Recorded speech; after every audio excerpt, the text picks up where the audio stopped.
Dito is one of the best experience na naranasan ko dito sa Boracay. Kaya kung gusto nyong malaman, tara at manood tayo. 7:30 pa lang ng umaga nung lumabas na ako para magkape sa labas. And kasama na yon sa room na binayaran namin. At habang wala pa yung mga makakasama ko para magalmusal, is nagmuni-muni muna ako. At ngayon ko lang na-realize na ganito pala yung itsura ko kapag ka nagkakape. Nakakunot yung kilay. At nung dumating na yung mga kasama ko at yung almusal, is nag-start na rin kaming kumain.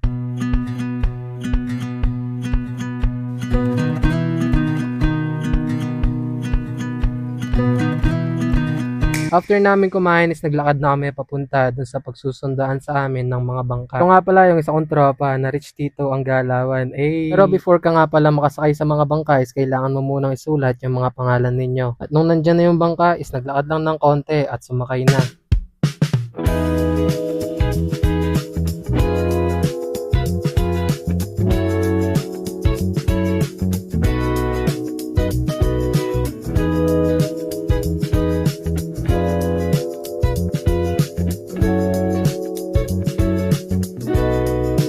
Naglakad pa kami ng konti tapos sumakay na rin kami sa van. Yung van yung maghahatid sa amin sa pinakapupuntahan talaga namin. At kagaya ng sinabi ko sa umpisa, isa ito sa mga pinaka the best na naranasan ko dito sa Boracay. Ang una ay ang ATV.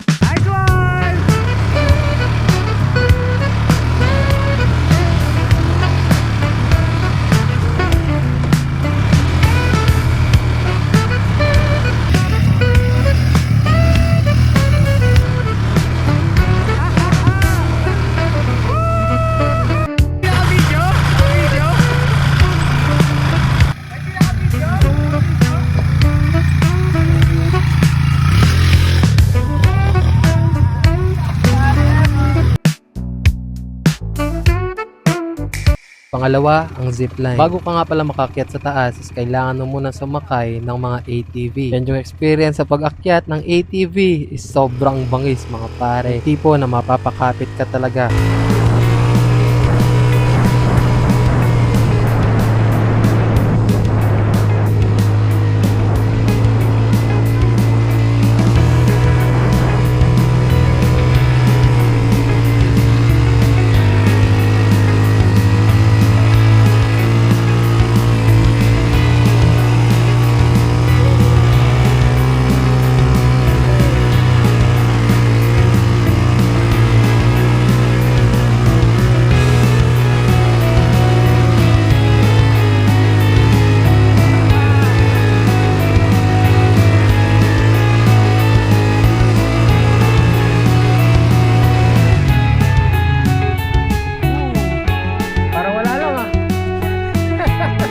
Ganito yung itsura ng makikita mo kapag nasa taas ka na. Let's go! Bakit rin eh?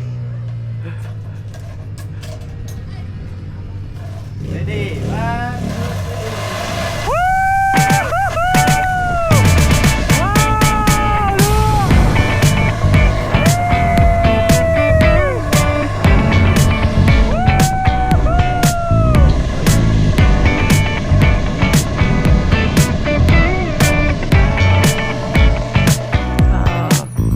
Pagkatapos nun, ang plano ko sana is tumalon dito. Kaso nang dahil mababaw yung tubig ay hindi ako pwedeng tumalon. Kaya ang ginawa ko na lang is sumakyat ako dito sa spider web or lubid web.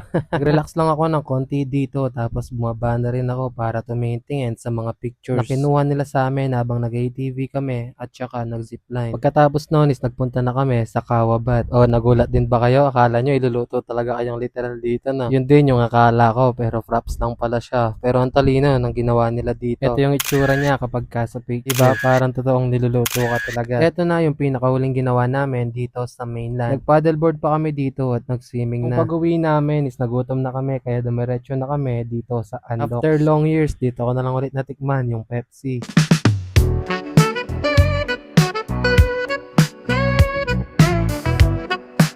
After kumain is nagpunta na rin kami dito sa pagsusundan ulit sa amin ng mga bangka.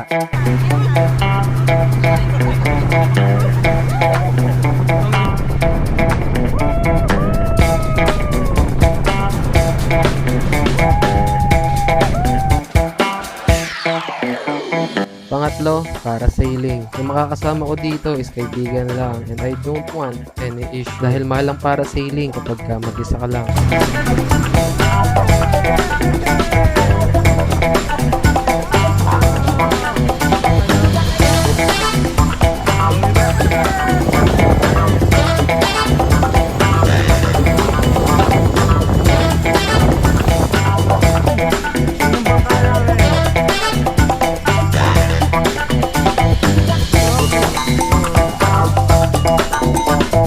The fourth one is the banana boat.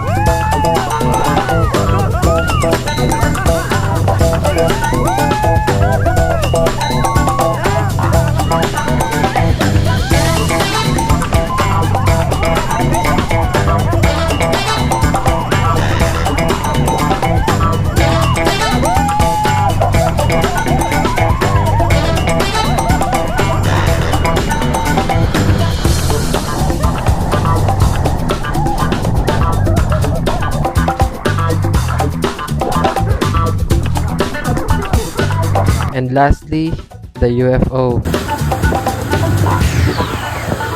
Nung naggabi na is naglakad-lakad kami dito sa D-Mall. At dahil nagutom na rin kami, kaya kumain na lang kami dito sa One Shot. At dito na rin matatapos yung video na to. Kaya hintay-hintay lang kayo sa ating day 3 dahil may magandang mangyayari pa.